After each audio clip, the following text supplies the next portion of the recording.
Suhu politik sudah mulai menghangat jelang pelaksanaan Pilkada Jakarta. Hal ini menyusul munculnya sejumlah nama-nama tokoh politik yang diperkirakan akan bertarung nanti di pemilihan gubernur Jakarta. Lalu siapakah kandidat yang paling potensial untuk maju dalam Pilgub?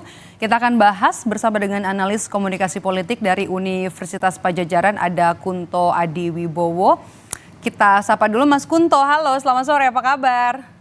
Selamat sore Mbak Maido. Mas Kunto, kalau ngelihat nih bursa nama-nama, tadi kan juga saya sempat presentasi nih nama-nama yang kemudian masuk digadang-gadang masuk nih dalam bursa calon gubernur DKI Jakarta, meski nanti tidak lagi jadi ibu kota tapi kan masih menjadi magnet nih karena bisa jadi batu loncatan untuk nanti bisa maju ke RI 1 dari DKI 1. Anda lihat dinamika politiknya saat ini gimana sih Mas Kunto?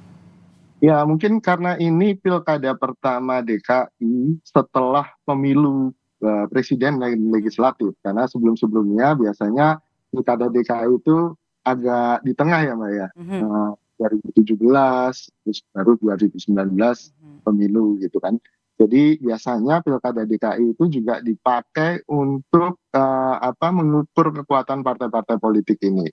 Dan sangat mungkin bagi Pak Jokowi kan punya cerita kan 2012 beliau terpilih jadi gubernur, 2014 langsung maju jadi presiden. Tapi karena ini berubah periodisasinya, jadi ada banyak dinamika yang juga berubah. Yang pertama misalnya partai kemudian tidak punya kepentingan untuk tes case kekuatan mereka gitu, karena sudah pemilu kan, baru saja selesai pemilu. Sehingga mereka lebih ingin meneruskan strategi yang sudah dianggap tokcer atau manjur ketika pemilu kemarin, dan itu direplikasi di pilkada di seluruh Indonesia termasuk pilkada DKI. Sehingga mungkin partai lebih wait and see, dan kemudian kalau dilihat ya dinamikanya kan, bahkan ini 3,5 bulan sampai 4 bulan menjelang pendaftaran, itu belum ada belum ada dinamika atau gejolak politik yang sangat besar gitu kan. Ini pun nama-namanya juga masih sangat banyak, belum mengerucut jadi 4 atau mungkin 3 gitu. Ini masih sangat banyak, sehingga menurut saya partai-partai politik, karena sekarang kartunya ada di partai politik nih Mbak. Gitu sampai pendaftaran gitu. Itu masih menunggu sih kalau menurut saya. Oke, menurut Anda kalau masih wait and see, tapi yang Anda lihat bagaimana komunikasi politik yang terjadi? Partai-partai mana sih yang mulai mesra nih? Ya kalau dilihat kan bisa ya tadi koalisi-koalisi sebelumnya yang kemudian di Pilpres itu sangat mungkin terus meneruskan jalan mereka di Jakarta gitu kan. Itu kelihatan dari PKS dan Nasdem ketika membicarakan pilkada DKI, yang dua-duanya bilang Anies kan gitu. Walaupun PKB nggak masuk, ada nama Bu Ida, tapi kan kita tapi kan tahu koalisi perubahannya yang dari Pilpres sendiri kan sudah dinyatakan bubar. Terus dua partainya PKS kan juga bilang ini saatnya setelah mengusung Pak Anies dalam Pilkada DKI Jakarta 2017, kemudian juga mengusung Pak Anies di Pilpres. Sekarang gilirannya Pak Anies nih, kata Ahmad Syaihu, untuk mendukung kadernya PKS untuk maju di Pilgub Jakarta. Iya betul, tapi kan pada akhirnya partai-partai politik ini harus realistis kan Mbak. Mereka tentu ingin mengusung kader mereka. Tapi kalau semua partai ingin mengusung kader mereka kan, ya nggak memenuhi syarat kan akhirnya. Betul, nggak memenuhi syarat pengajuan calon atau dukungan calon, karena kan harus mencukupi sekian kursi kan di DPRD Jakarta kan gitu. Nah sementara nggak ada satupun partai yang bisa maju sendiri, sehingga mereka harus berkoalisi gitu. Cuman kan sekarang mereka sedang ingin jual mahal. Mereka ingin mendorong kader-kader mereka gitu. Dan satu hal yang menurut saya jadi catatan, harusnya partai-partai politik ini lebih mendorong isunya sebelum kemudian ngomong kadernya. Jadi isunya apa sih sehingga kita usung kader ini gitu. Jadi misalnya kenapa PKB usung Bu Ida, karena misalnya isu ketenagakerjaan jadi kritikal. Jadi itu lebih enak Mbak.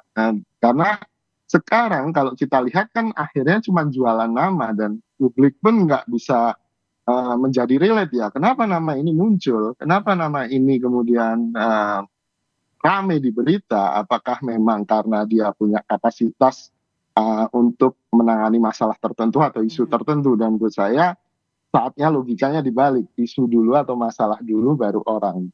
Jadi Anda melihat bahwa sebenarnya, pemilih di Jakarta ini lebih tertarik melihat isu yang nanti bakal dibawa oleh kandidat yang potensial maju begitu ya, ketimbang nanti tokohnya sendiri begitu? Kalau Betul, kandidatnya sendiri betul. yang potensial maju siapa? Risma, RK, Sahroni, Anies, Ahok? Ya, kalau kandidat kan masing-masing partai punya jualannya. Pak Anies jelas punya punya peluang dalam artian elektabilitas ya, karena justru banyak warga DKI yang kemudian membandingkan dengan pejabat gubernur yang sekarang. Mhm. Jadi membandingkan kinerja antara gubernur waktu masa Pak Anies dan pejabat gubernur sekarang kan Pak Anies kelihatan lebih moncer gitu Mhm. kinerjanya, sehingga jualannya akan lebih hemat. Mhm. Tapi sekali lagi Pak Anies sangat tergantung dari partai politik mana atau koalisi mana yang akhirnya bisa memberikan tiket ke beliau gitu. Mhm. Mhm. Dan Oke. itu sepenuhnya elektabilitas harus dibuktikan dengan survei. Lalu kemudian ada Pak Ridwan Kamil yang dari Gubernur Jawa Barat kan popularitas dia cukup tinggi, lalu kemudian dianggap lebih progresif, memberikan kebaruan dan tapi di Golkar sendiri tidak hanya satu nama, ada beberapa nama dan Pak Ridwan Kamil harus berkompetisi di Golkar gitu. Mhm. Dan apalagi ini ada tarik-tarikan kan antara Mhm. DPD Golkar Jawa Barat dan DKI gitu. Mereka semua ingin Pak Ridwan Kamil menjadi calon gubernur mereka karena elektabilitasnya tinggi. Lalu kemudian ada Pak Ahmad Saroni dari Nasdem yang Nasdem. Mhm. dari awal memang kelihatan punya ambisi. Dan sebagai putra daerah menurut saya sangat wajar beliau untuk kemudian ingin memperbaiki daerahnya Jakarta. Lalu ex-ex menteri seperti Bu Risma, Bu Ida, Pak Basuki, lalu ada Pak Andika Perkasa, lalu Mhm. kemudian ada nama Pak Ahok ya bahkan ya di Mhm. Mhm. itu juga menarik. Tapi kan sekali lagi karena belum kelihatan isunya sehingga nama-nama ini ya hanya berseliweran saja Mbak di media Mhm. gitu. Mhm. Dan belum mengerucut Apa juga ya? Mhm. betul belum mengerucut. Pada akhirnya kan bagaimana kita membuat kalau saya sebagai partai politik ya saya ingin membuat rakyat lebih relevan dengan calon-calon saya dan Mhm. Mhm. akhirnya itu terefleksikan dalam survei Oke, dengan elektabilitas. isunya Jakarta ya. Tapi kan dari Betul. nama-nama yang kita bahas tadi kan Mas Kunto, semuanya punya kendaraan politik, semuanya merupakan kader partai politik. Ada Risma, Ridwan Kamil, Sahroni, kemudian juga nama Menteri Ida Fauziah. Nah, Anies gimana? Nggak punya partai nih, Nasdem mungkin oke, tapi PKS kayaknya mungkin agak menutup pintu. Apakah ini sebenarnya ada kemungkinan-kemungkinan lain untuk Anies Baswedan?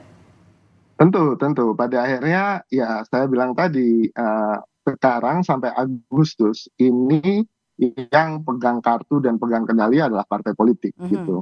Pada akhirnya partai politik lah yang menentukan tokoh mana yang akan diberikan tiket. Termasuk ini tidak terkecuali Pak Anies, nama Pak Anies. Walaupun Pak Anies sekarang kalau di survei elektabilitas mungkin tinggi gitu kan, tapi kalau nggak ada satupun partai yang kemudian memberikan tiket ke dia, ya sudah selesai, gitu. Nggak bisa maju jadi calon gubernur.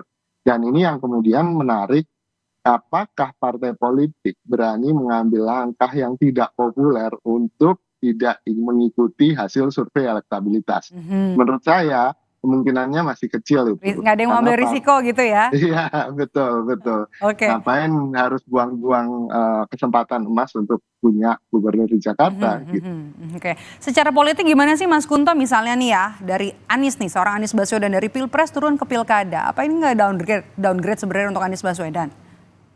Ya, ini politik adalah persepsi kan, Mbak, gitu. Mhm. Memang bisa dibuat persepsi bahwa Pak Anies downgrade, seakan-akan nyari jabatan, bahkan yang lebih rendah pun juga diambil kan gitu. Mhm. Tapi di sisi lain juga bisa dibentuk persepsi bahwa selama ini Pak Anies sudah membangun Jakarta, sudah memperbaiki Jakarta, dan sekarang melanjutkan perbaikan itu kan gitu. Jadi ini masalah persepsi aja. Akhirnya citra mana yang akan lebih menang ketika menjadi isu dalam pemilihan pilkada nanti ya itulah persepsi publik gitu. Entah yang Anies nyari jabatan atau Anies yang meneruskan perbaikan Jakarta gitu. Oke, oke. Gubernur atau Basuki Cahayapurnama ini juga kemarin sempat bilang kalau belum selesai dengan masalah kemacetan yang ada di Jakarta kala itu. Nah, Ahok, gimana dengan Ahok? Kalau nanti misalnya jadi ikut masuk PDI Perjuangan kemudian memilih Basuki Cahayapurnama untuk bertarung melawan seorang Anies Baswedan, kansnya seperti apa? Ahok versus Anies Baswedan, menurut Anda bakal seru nggak ini Pilkada DKI-nya? Ya tentu bakal seru karena ini kayak rematch gitu kan Mbak, pertandingan ulang 2017 gitu. Dan menurut saya semakin banyak kita membicarakan Anies, pasti kita juga ingat Ahok gitu kan, karena dua-duanya seperti tidak terpisahkan gitu kan. Nah ini menarik ketika apakah dengan naiknya elektabilitas Anies Baswedan atau popularitas Anies Baswedan juga akan ikut mengerek popularitas Ahok sebagai antitesisnya Anies kan gitu. Ini kan menarik. Jadi siapa tahu kita benar-benar bisa mengetahui hasil bahwa misalnya tanpa isu penistaan agama nantinya gitu, bisa nggak Ahok menang atau jangan-jangan tetap Anies yang menang kan gitu. Jadi semua tesis tentang politik identitas itu bisa terpecahkan nanti kalau Pak Ahok juga ikut tampil. Dan yang kedua menurut saya yang harus dikejar oleh Pak Ahok, karena selama ini kan Pak Ahok sifatnya ada di belakang layar kan, jadi komisaris Pertamina gitu kan, tidak terlalu terlihat di publik. Harus bisa lebih banyak panggung begitu kalau mau serius. Betul. Jadi Pak Ahok harus mengejar ketertinggalan itu gitu Mbak, untuk kemudian bicara soal kemacetan, solusinya apa, dan harus lebih banyak kemudian berinteraksi dengan publik. Oke, kalau untuk koalisinya dari partai kemungkinan untuk duel antara Ahok dan juga Anies kansnya seberapa besar nih? Kalau dulu kan Jokowi Ahok kan didukung Gerindra PDIP ya? Betul. Sangat mungkin kan Ahok kemudian juga masih mungkin menggandeng Gerindra kan gitu, karena ada kedekatan antara PDIP dan kemudian Gerindra yang sedang dibangun sekarang gitu. Jadi sangat mungkin itu PDIP Gerindra juga masih jadi bisa jadi koalisi, atau mungkin dengan partai-partai yang lain gitu kan, entah itu P3, entah itu dengan PAN, bahkan Golkar. Jadi kalau menurut saya sangat mungkin kocok ulang koalisi itu juga terjadi di pilkada-pilkada nanti Mbak. Gitu. Oke, baik. Kita tunggu nanti seseru apa bursa dari calon gubernur Jakarta di 2024. Terima kasih sudah bergabung bersama kami, analis komunikasi politik dari Universitas Padjadjaran Mas Kunto Adiwibowo. Saya selalu Mas Kunto.